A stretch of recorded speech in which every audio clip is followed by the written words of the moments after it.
Caças norte-americanos decolam para interceptar um jato. Todos sabiam que havia um grande problema. Aguarde, eu não consigo vê-los. Mas esta não é uma missão de combate. Nossa meta era tentar descobrir o que havia de errado com aquele avião. É uma emergência no ar. 47 Bravo Alpha, Jacksonville, por favor, responda. Um Learjet particular está a centenas de quilômetros fora do curso. Há alguma razão para aquela tripulação não estar se comunicando com o controle e precisamos descobrir qual é. Ele consegue ver alguma coisa na cabine?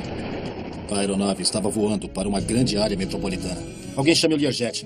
Eu preciso saber quanto tempo esse avião pode ficar no ar. Se ele caísse naquelas áreas, haveria mortes em massa.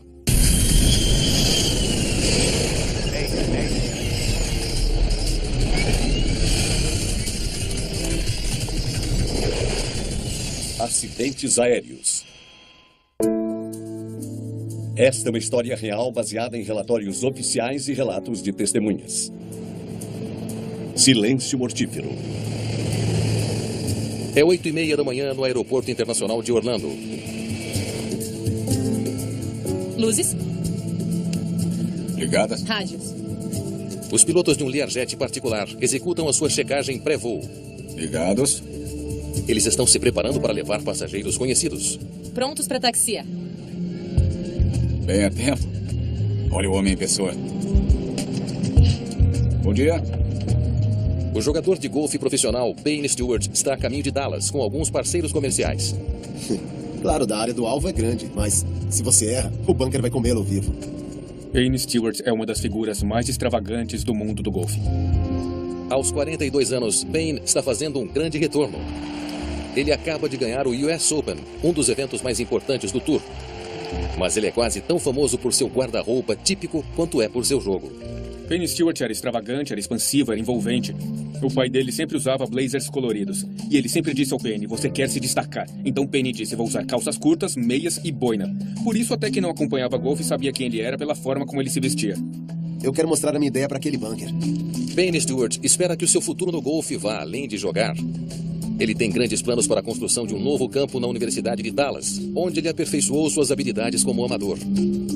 Havia 3 outras pessoas com ele no avião, além dos pilotos. Havia Van Arden, que era seu agente, juntamente com Robert Fraley, também seu agente, e Bruce Portland, que era um membro do grupo de projetos de Jack Nicklaus. Esse buraco vai ser difícil. São mais de 500 jardas.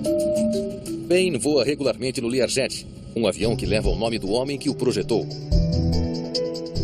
Bill Lear estava trabalhando em um projeto de caça para os suíços e quando eles decidiram não construir a aeronave, ele pegou aquele projeto, trouxe-o de volta para os Estados Unidos e construiu o Learjet. 47 Bravo Alpha, você está liberado para decolar. Está pronta?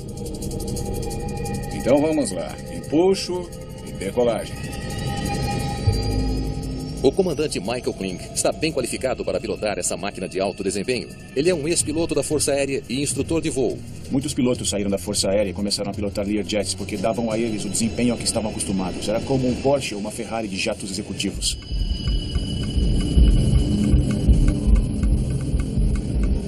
V1. A copiloto Stephanie Bellegarrig tem menos de 100 horas no Learjet. Ela está ansiosa para somar mais horas de voo nele. Rodar. Às 9h19, o Learjet decola. Bom dia, Jacksonville. Aqui é Learjet 47 Bravo Alpha, subindo para nível de voo 260. A tripulação faz contato com o controle de tráfego aéreo de Jacksonville. Bom dia, 47 Bravo Alpha, suba e mantenha o nível de voo 390. Wesley Kutch era um dos controladores de plantão naquele dia. A tripulação do Learjet foi extremamente profissional, alegre, nada fora do comum. Mesmo um olá típico, como você está, verifique a sua altitude, curso, etc. Learjet 47 Bravo Alpha, entendido Jacksonville, subir e manter o nível de voo 390.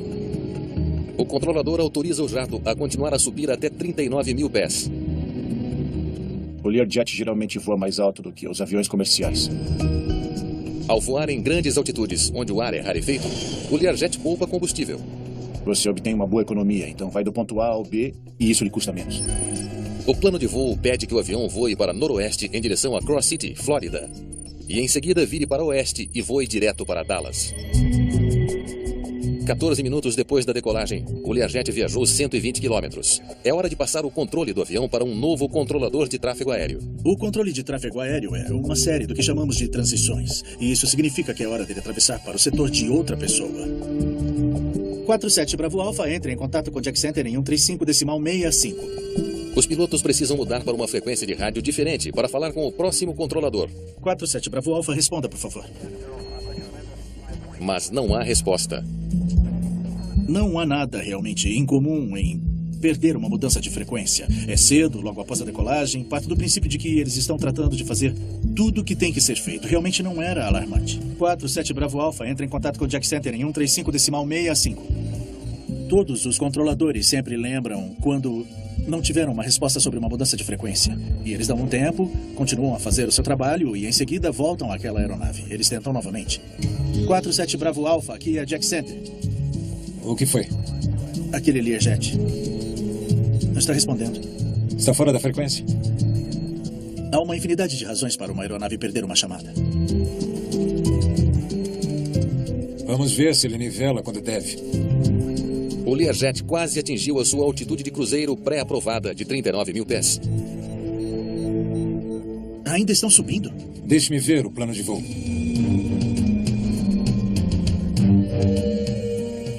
Quando eles subiram até 39 mil pés, todo mundo sabia que havia um grande problema.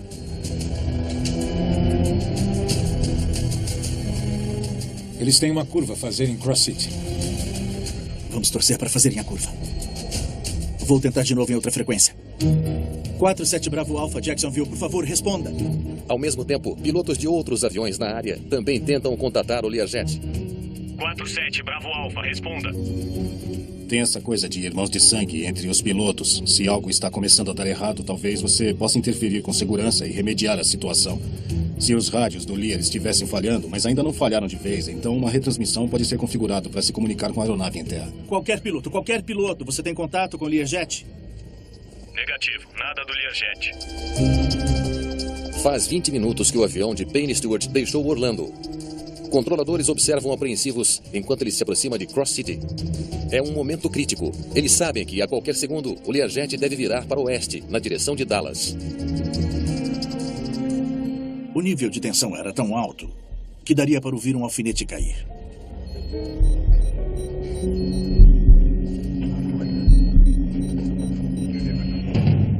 Que droga! Ele não estava fazendo uma correção de curso.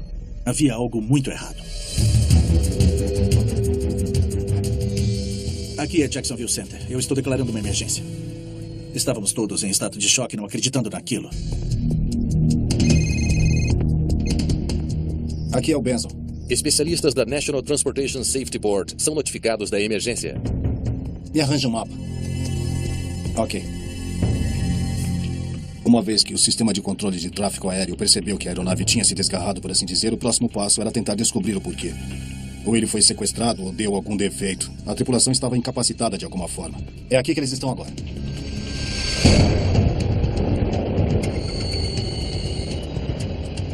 Controladores convocam caças F-16 para rastrear o Learjet fora de curso.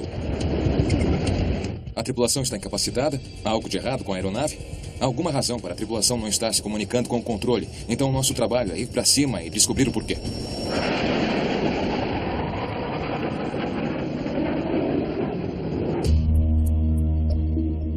A situação é cada vez mais urgente. O avião desviado não faz contato há mais de uma hora e está prestes a sobrevoar a densamente povoada área do entorno de Memphis. Chame alguém da Learjet. Eu preciso saber quanto tempo esse avião pode ficar no ar. A aeronave estava voando para uma grande área metropolitana. A questão então era, se saísse do controle ou ficasse sem combustível sobre Memphis, o que aconteceria?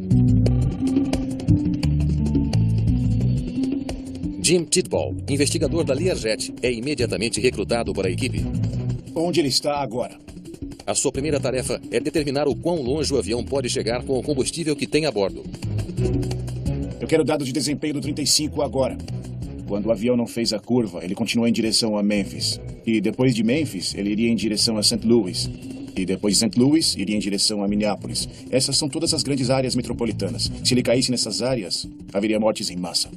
Um pequeno jato particular, num voo de rotina, se transformou em uma emergência nacional. Nós temos uma história acontecendo agora, como vocês podem ter ouvido, há um Learjet civil. A notícia de um Learjet voando a centenas de quilômetros fora do curso chamou a atenção da nação.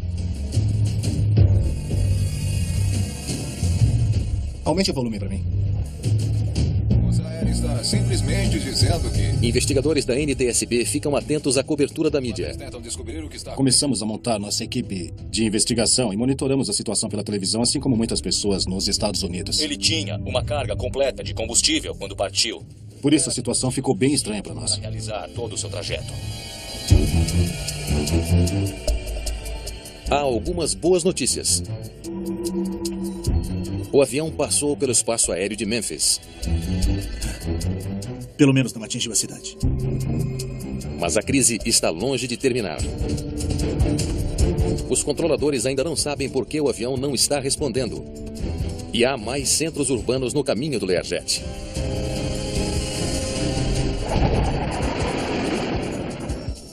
Se ele não mudar de curso em breve, os caças podem ser obrigados a tomar medidas drásticas. Se fosse tomada a decisão de que deveriam derrubar o avião, em vez de permitir que fosse na direção de uma área metropolitana, essa decisão teria que vir da Casa Branca. A FAA começou a acompanhar uma aeronave em perigo. O presidente ficou ciente dessa situação esta manhã em reunião com seus assessores econômicos.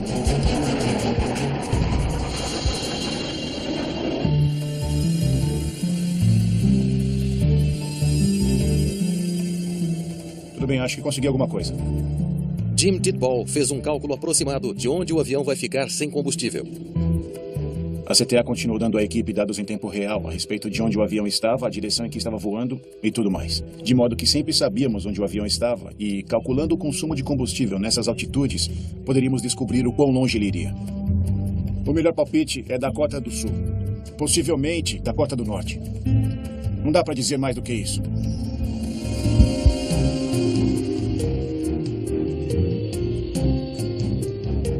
Vamos torcer para ele estar certo. Com sorte, não vão bater em nada. Essa é a parte assustadora de toda a equação aqui. Ele vai bater numa casa, vai cair numa cidade. O meio oeste é vasto, mas qualquer coisa seria possível. No ar, os pilotos dos F-16 alcançaram o avião fora do curso. Aguardem. Eu não consigo ver bem. Uma vez que interceptamos, o nosso trabalho é descobrir o que está acontecendo com o avião. Nós examinamos o avião visualmente. Nenhum dano. Não havia painéis faltando, nem vazamento de combustível, por exemplo, nem nenhum outro fluido vazando. Não havia danos óbvios no exterior.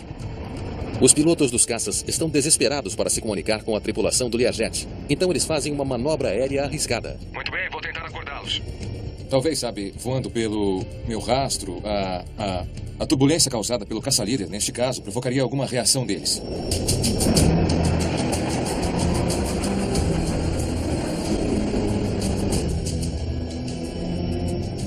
Você espera que haja movimento. Mas não adianta. O Learjet não responde. Ele consegue ver alguma coisa na cabine?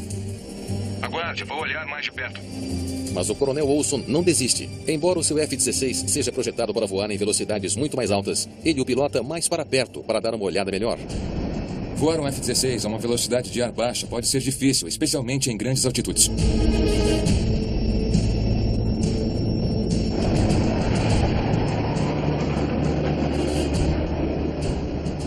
Foi muito estranho estar ao lado deles, imaginando o que estava acontecendo dentro da aeronave. As janelas da aeronave fornecem um indício ameaçador. Nenhum movimento e... As janelas estão cobertas de gelo. Quando veio o informe de que o para-brisa parecia estar coberto de gelo do lado de dentro e que as janelas da cabine estavam escuras, isso foi motivo de preocupação.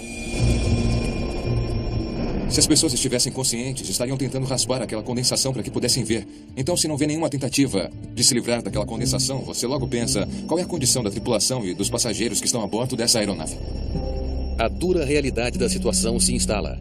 O para-brisa com gelo, a cabine escurecida indicam que a tripulação provavelmente não estava mais conosco. O Learjet agora é um avião fantasma. Então me diga, onde será o provável local da queda? Com nenhuma esperança para os passageiros e tripulação, o único foco agora é onde o avião vai cair. Como investigadores da NTSB, estávamos muito interessados em saber onde a aeronave ia cair, obviamente porque tínhamos que chegar lá o mais rápido possível. Mas eles só podem esperar e observar. Ao ouvir a notícia da probabilidade de Payne estar naquele avião, foi muito chocante. Não parecia real. Ele estava vencendo o US Open e agarrando o rosto de Phil Mickelson e erguendo um troféu.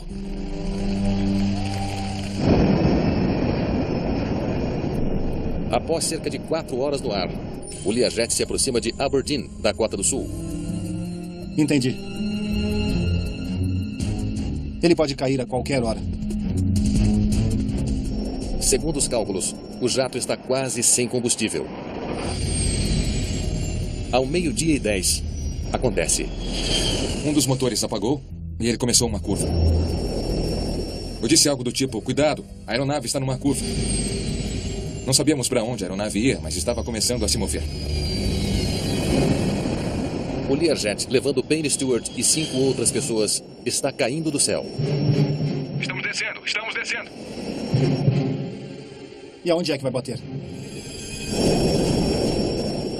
O F-16 tenta acompanhá-lo, mas o avião desaparece nas nuvens.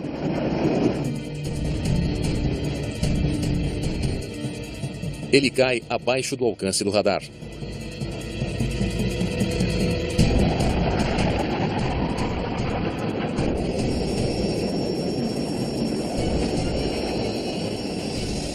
Centro, eu tenho o local da queda.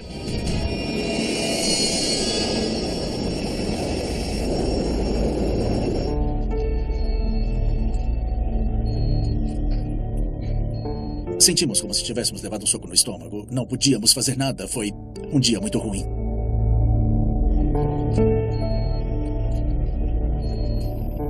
O Learjet de Payne Stewart se chocou contra um campo de feno em Dakota do Sul. Não há sobreviventes. Você tem seres humanos naquela aeronave. E eles têm uma vida, têm uma família, uma conexão, uma história. E você é parte do fim da história deles, infelizmente. E quando você olha, é uma coisa muito, muito triste.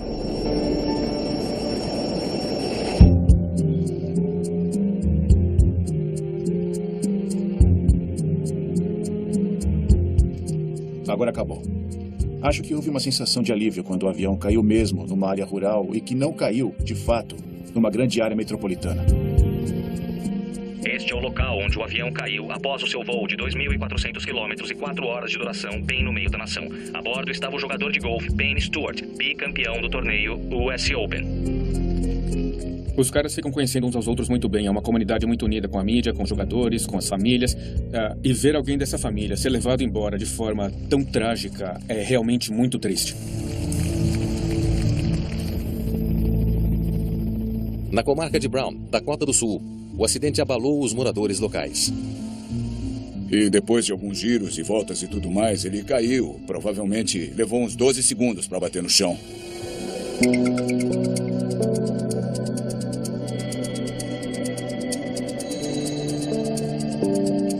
Para os investigadores de acidentes, o primeiro passo é fazer um levantamento da área de impacto e montar uma grande busca. Vamos devagar! Não queremos perder nada. A busca em grade era um jeito de proceder para sabermos onde tínhamos estado, o que tínhamos examinado, e então poderíamos passar para a sessão de grade seguinte. Para nós era muito importante, então nós sabíamos onde poderíamos andar e onde não podíamos. O impacto a 800 km por hora não só esmagou os destroços, fez a maior parte deles penetrar no solo. A aeronave no local do acidente estava completamente destruída em pedaços e tinha muitos pedaços bem pequenos. A primeira impressão foi, vamos ter um pouco de dificuldade recolhendo provas aqui.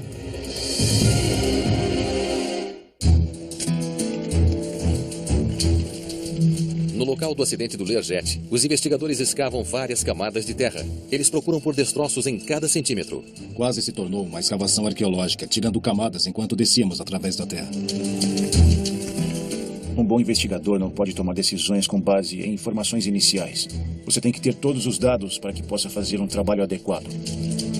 À medida que peças-chave são recuperadas, os investigadores mapeiam a posição do avião.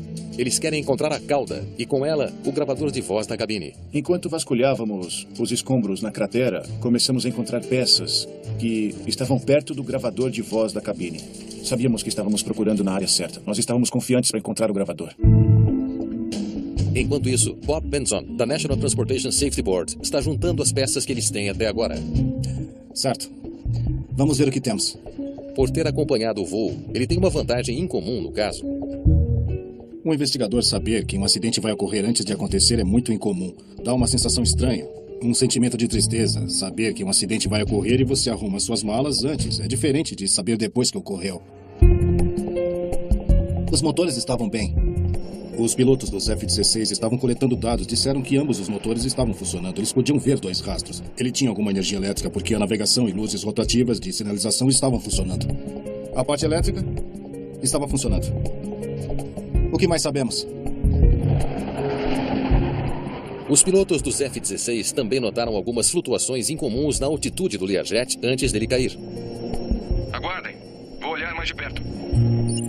O Learjet estava subindo e descendo em um ritmo constante, conhecido como porpoising. Isso provavelmente aconteceu porque o piloto automático estava definido em modo de subida e a aeronave estava tentando subir tão alto quanto ela possivelmente poderia. Mas aerodinamicamente há um limite para isso e assim ele chegaria a seu teto máximo e em seguida desceria e tentaria voltar a subir e desceria novamente. Nenhum piloto deliberadamente conduziria um avião dessa maneira. Eu acho que eles estavam inconscientes, ou pior, quando os caças os viram. A outra pista que Benson quer urgentemente seguir.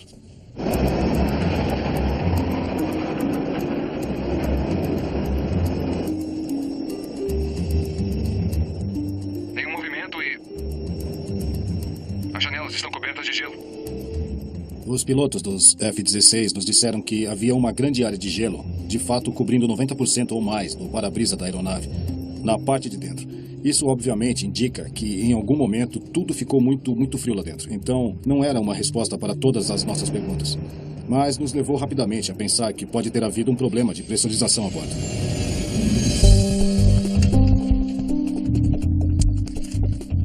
Os investigadores podem estar um passo mais perto de encontrar respostas. Eles recuperaram o gravador de voz da cabine. Muito bem.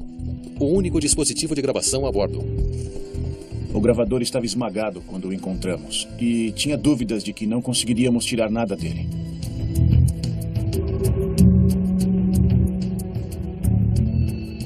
Espero que possamos ouvir o que deu errado. Ele foi enviado na mesma hora para o laboratório da NTSB e eles fizeram um trabalho fantástico de remendar essa coisa e conseguir tirar dados do gravador. Certo. Vamos ouvir. A gravação capta sons durante os últimos 30 minutos de voo. Enquanto ouvem, os investigadores fazem uma descoberta perturbadora. Ninguém a bordo está falando nada. Era estranho porque o avião estava voando e não se ouvia nenhuma voz. Mas há outros sons. E se eles puderem ser identificados, podem fornecer pistas vitais. Aumente isso, por favor. Podemos ouvir isso na cabine, alarme, coisas assim. Por isso, mesmo que não haja vozes para ouvir, há coisas valiosas sobre os sons. Esse é o aviso de altitude da cabine. Foi a perda de pressão que causou o acidente. A gravação confirma o palpite de Bob. O avião sofreu algum tipo de falha descompressiva. Quanto maior a altitude, menor a pressão do ar. Bom dia, Jacksonville. Aqui é o Learjet 47 Bravo Alpha, subindo ao nível de voo 260. Acima de 3.000 metros, o ar exterior é tão rarefeito que o ar da cabine deve ser pressurizado, de modo que pilotos e passageiros possam obter oxigênio suficiente para respirar. A pressurização impede uma doença potencialmente fatal chamada hipóxia. O Dr. Mitchell Garber explica o quão rapidamente a hipóxia pode incapacitar um piloto. Você tem, talvez, 4 ou 5 segundos de oxigênio dentro do seu cérebro e adicionais 12 a 15 segundos em sua circulação. Uma vez que tudo se foi, as coisas vão dar horrivelmente errado para você muito rapidamente. As evidências apontam para um quadro arrepiante. O alarme de altitude da cabine estava tocando durante todos os 30 minutos, menos em alguns segundos no final. O mistério agora é: por que o Learjet de Payne Stewart perdeu a vital pressão na cabine? E por que o alarme de emergência não evitou a catástrofe?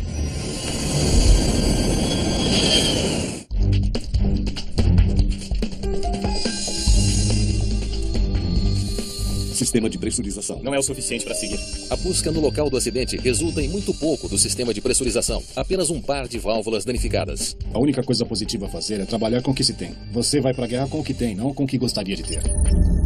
A válvula de controle de fluxo regula a quantidade de ar que é puxada dos motores para a cabine. Um problema com essa válvula poderia causar uma despressurização. Mesmo que os componentes estejam muito danificados, faz parte da nossa formação e do nosso trabalho tentar ao máximo possível determinar o que os componentes estavam fazendo antes do acidente. Vamos ver o que isso pode nos dizer. Bob examina a válvula sob um microscópio de alta potência. Ele faz uma descoberta importante. Pequenos arranhões no metal. No impacto, peças bateram umas nas outras e componentes internos bateram em componentes internos, e isso causou essas marcas. Quase se podia considerar isso uma foto instantânea do que aconteceria no momento do impacto. É isso. As marcas indicariam muito claramente que a válvula estava fechada durante o terrível impacto da aeronave e o solo. Com a válvula de controle de fluxo fechada, não teria havido nenhum fluxo de ar para manter a pressão da cabine. Temos um aviso de altitude na cabine. A descoberta de que a válvula de controle de fluxo estava fechada foi muito importante para nós. Agora estávamos chegando perto do motivo do acidente. Regular a válvula corretamente é uma parte rotineira de cada decolagem. Ou a coisa quebrou, ou a tripulação decolou sem regulá-la.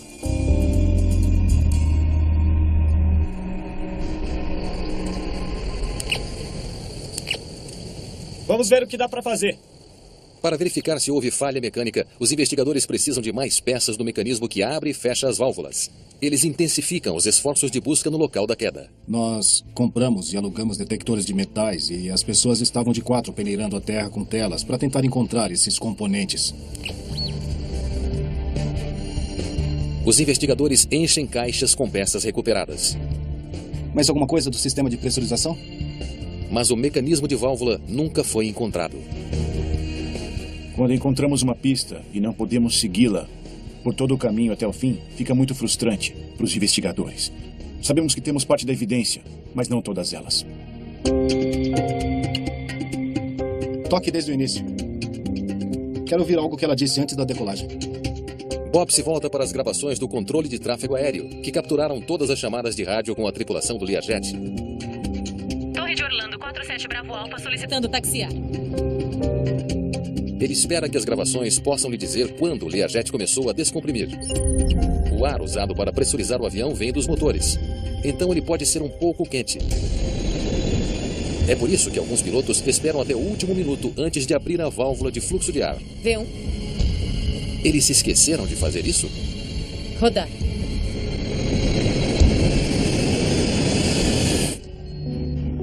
Bom dia, 47 Bravo Alfa. Suba e mantenha o nível de voo 390. Se eles se esqueceram de abrir a válvula na decolagem, eles teriam sido afetados pela falta de oxigênio assim que passaram dos 3.000 metros de altitude. A progressão dos sintomas de hipóxia é provavelmente mais pronunciada na arena mental, e nossa capacidade de pensar, de decidir, é uma das razões pela qual é tão crítico. Bob ouve atentamente. Ele quer comparar a forma como as vozes dos pilotos soam no chão com a forma como elas soam em altitudes mais elevadas, onde há menos oxigênio. Era importante para nós tentar descobrir em que altitude, o ponto no voo, quando algo começou a dar errado. Até agora tudo bem. Toque algo posterior. Depois que eles passaram dos 3.000 metros. Mudanças nas vozes poderiam revelar quando a pressão falhou. Você pode ficar com a fala arrastada ou pode ficar com a fala mais lenta, como acontece no estado de embriaguez. Bom dia, Jacksonville. Aqui é o 47 Bravo Alfa. Subindo para o nível de voo 260. Ela parece igual para mim. Então, está tudo bem. Até a última chamada do rádio. Transmissões da primeira oficial foram claras. Por isso, sabíamos que naquela altitude as coisas estavam indo bem. Rádios. Confere. A gravação revela a Bob que a tripulação regulou a válvula corretamente na decolagem. Interruptor do ar da cabine. Normal. Algo aconteceu entre a última chamada do rádio, aqui, e quando eles perderam o contato de rádio, aqui. Tivemos boas transmissões da tripulação, claras, sem máscara de oxigênio, a uma altitude de 8.500 metros. E 4 minutos depois, quando a aeronave estava passando dos 10.000 metros, o controle de tráfego aéreo não conseguia contatá-lo. E isso nos levou a acreditar que algo bastante importante aconteceu entre essas duas altitudes naquela janela de 4 minutos. Algo deve ter acontecido para fechar a válvula de ar da cabine, mas é impossível dizer se foi erro humano ou falha mecânica. Por causa da natureza caótica dos acidentes de avião, às vezes você não tem muitas evidências, mas isso não significa que deixamos de investigar. Válvula de controle de fluxo. Exame inconclusivo. Aviso de altitude da cabine. Há outro mistério desconcertante. O Learjet é equipado com máscaras de oxigênio de emergência. Colocar máscara. Colocar máscara. Não importa o que causou a perda de pressão, as máscaras de oxigênio deveriam ter dado ar suficiente para a tripulação respirar até que pudessem pousar o avião. Se uma tripulação tem um aviso de altitude, a primeira coisa que qualquer tripulação de voo deveria fazer seria colocar uma máscara de oxigênio. Não consigo respirar. Você consegue? Um pouco.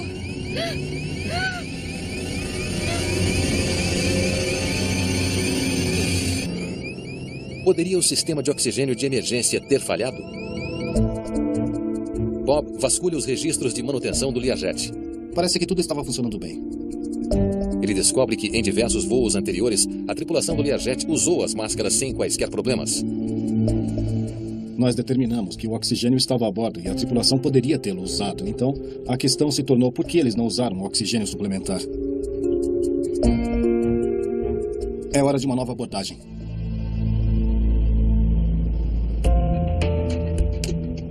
Ajuste para subir. Os investigadores precisam descobrir mais sobre o que aconteceu a bordo do Learjet após a última chamada de rádio da tripulação. Eles esperam que uma simulação de voo vá ajudar. E aí está o aviso de altitude da cabine. Iniciar o relógio? Você tem talvez 15 segundos para fazer algo quando está num ambiente que está com praticamente zero de oxigênio. Checklist de emergência? Peguei. Bob consulta o mesmo tipo de checklist usado pelos pilotos do Learjet. O que ele está prestes a descobrir pode finalmente desvendar o mistério e revelar por que o Learjet de Payne Stewart caiu dos céus sobre Dakota do Sul.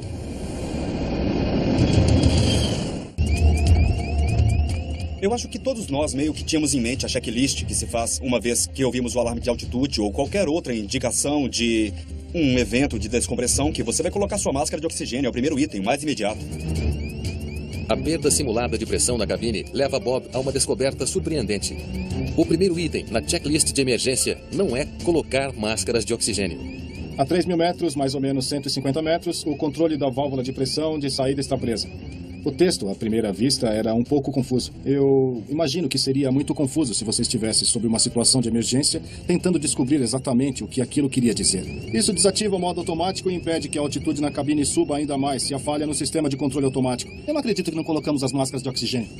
Ficamos surpresos, porque implicava muito fortemente que você precisava diagnosticar um problema de pressurização. E se você não pode corrigi-lo, aí você põe as máscaras de oxigênio. E isso é contraintuitivo para nós. Isso estava ao contrário. O primeiro passo deveria ter sido pôr as máscaras de oxigênio. Certo. Desligue isso. Acho que sei o que houve. Os investigadores agora têm uma teoria sobre o que deu errado a bordo do Learjet. Tudo está bem até cerca de 7.300 pés. Então, alguma coisa fez o avião perder a pressão.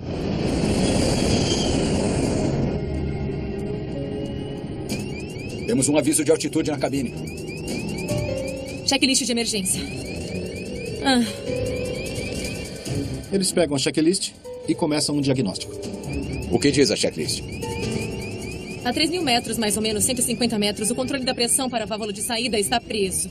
Eles pegaram a checklist e leram. Foram confundidos por ela e as máscaras de oxigênio estavam no lugar sem serem usadas. Poderia ser o ar de sangria? Isso desativa o modo automático e impede que a altitude na cabine suba ainda mais se a falha é no sistema de controle automático. O quê? Que falha? A hipóxia se estabelece com uma velocidade devastadora. Depois de 15 segundos, a tripulação estaria confusa e desorientada.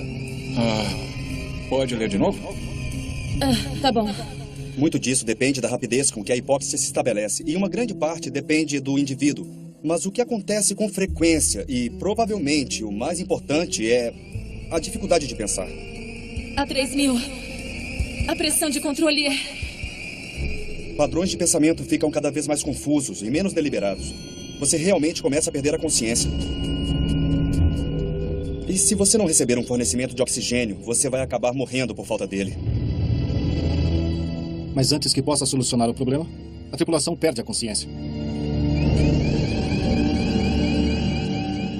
A lista do Lear, em certo sentido, num sentido muito real, pode levar uma tripulação ao erro. Sem aquelas máscaras, não teriam chance alguma.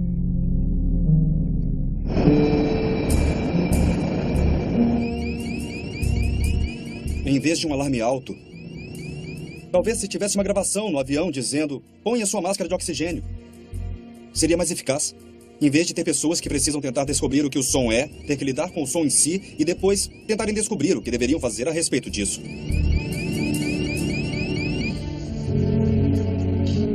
No rescaldo da tragédia do Learjet, a família e os amigos de Payne Stewart, junto com os fãs de golfe em todo o país, se reúnem em luto. Estou profundamente pesaroso com a perda de Payne Stewart, que teve uma carreira e um impacto notáveis sobre o seu esporte. Eu conheci o Payne como um cara bastante tranquilo, que era gentil com todos e tinha um coração muito bom. Payne não iria querer as pessoas de luto por sua morte, não importa o que houvesse. Ele era um cara otimista, ele era um cara feliz que simplesmente amava viver a vida, estar com sua família, se divertir. E ele não ia querer ninguém de luto, ele gostaria que as pessoas celebrassem a sua vida e apoiassem a família dele.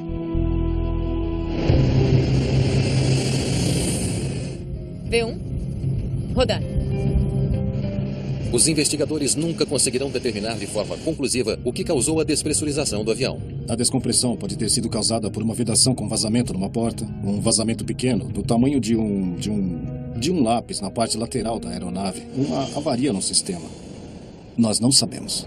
Mas seja qual for a razão, a tripulação provavelmente teria se recuperado se tivesse colocado suas máscaras. A NTSB, em seu relatório, em última análise, concluiu que se eles tivessem recebido oxigênio em tempo hábil, é provável que não estaríamos falando especialmente hoje sobre esse acidente.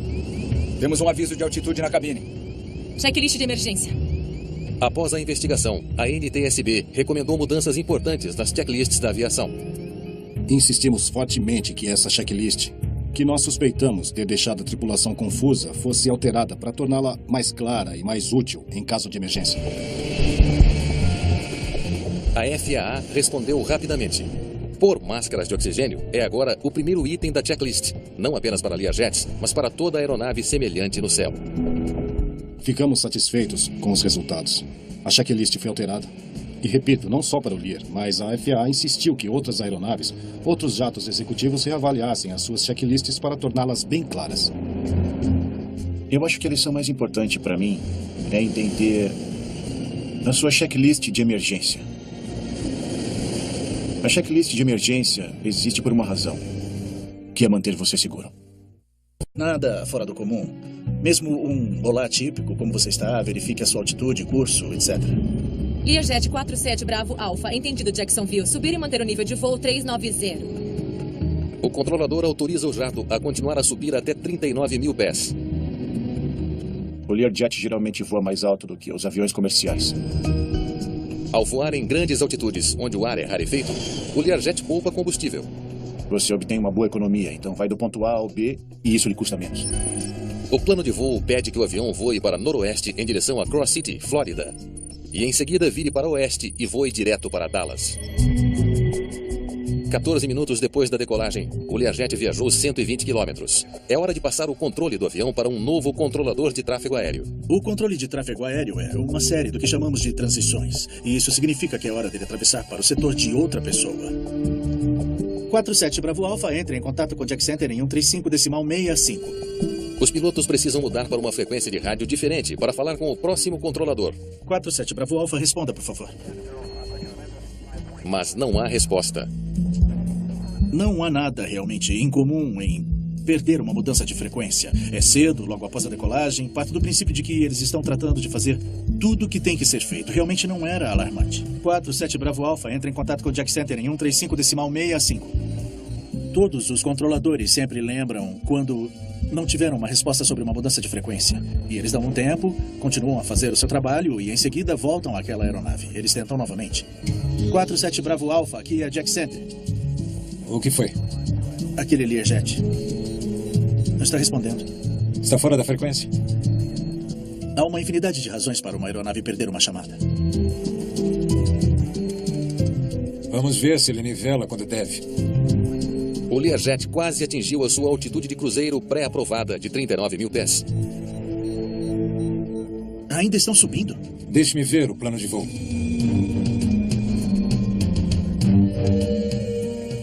Quando eles subiram até 39 mil pés, todo mundo sabia que havia um grande problema.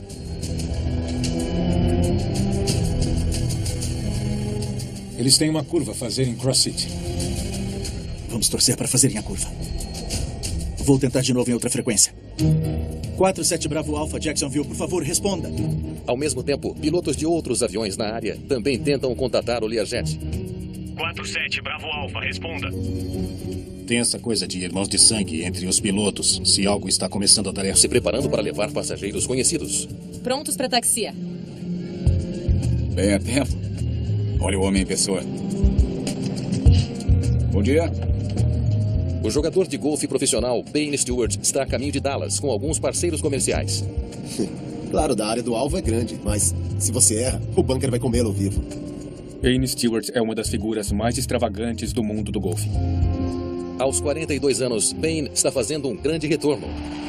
Ele acaba de ganhar o US Open, um dos eventos mais importantes do Tour. Mas ele é quase tão famoso por seu guarda-roupa típico quanto é por seu jogo.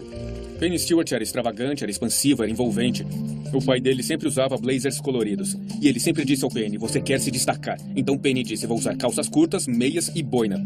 Por isso até que não acompanhava golfe sabia quem ele era pela forma como ele se vestia. Eu quero mostrar a minha ideia para aquele bunker. Payne Stewart espera que o seu futuro no golfe vá além de jogar. Ele tem grandes planos para a construção de um novo campo na Universidade de Dallas, onde ele aperfeiçoou suas habilidades como amador. Havia 3 outras pessoas com ele no avião, além dos pilotos. Havia Van Arden, que era seu agente, juntamente com Robert Fraley, também seu agente, e Bruce Borland, que era um membro do grupo de projetos de Jack Nicklaus. Esse buraco vai ser difícil. São mais de 500 jardas. Payne voa regularmente no Learjet, um avião que leva o nome do homem que o projetou.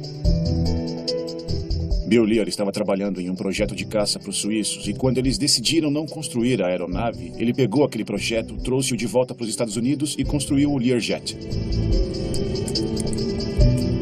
47 Bravo Alpha, você está liberado para decolar. Está pronta? Então vamos lá. Empuxo e decolagem. O comandante Michael Kling está bem qualificado para pilotar essa máquina de alto desempenho. Ele é um ex-piloto da Força Aérea e instrutor de voo. Muitos pilotos saíram da Força Aérea e começaram a pilotar Learjets porque davam a eles o desempenho a que estavam acostumados. Era como um Porsche ou uma Ferrari de jatos executivos.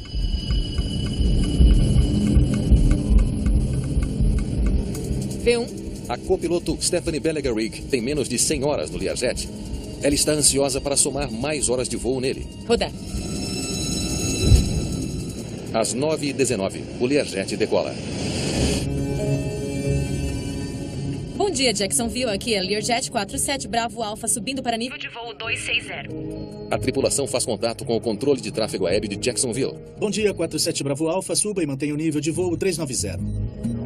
Wesley Kutch era um dos controladores de plantão naquele dia.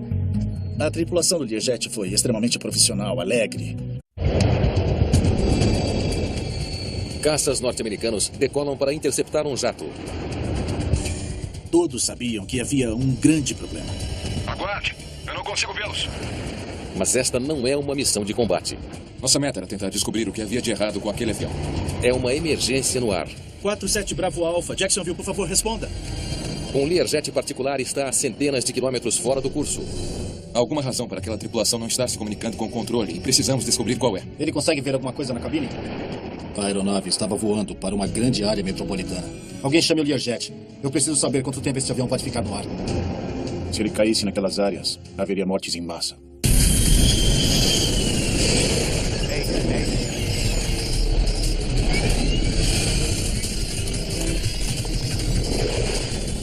Acidentes aéreos. Esta é uma história real baseada em relatórios oficiais e relatos de testemunhas. Silêncio mortífero. É 8h30 da manhã no Aeroporto Internacional de Orlando. Luzes. Ligadas. Rádios. Os pilotos de um Learjet particular executam a sua checagem pré-voo. Ligados. Eles estão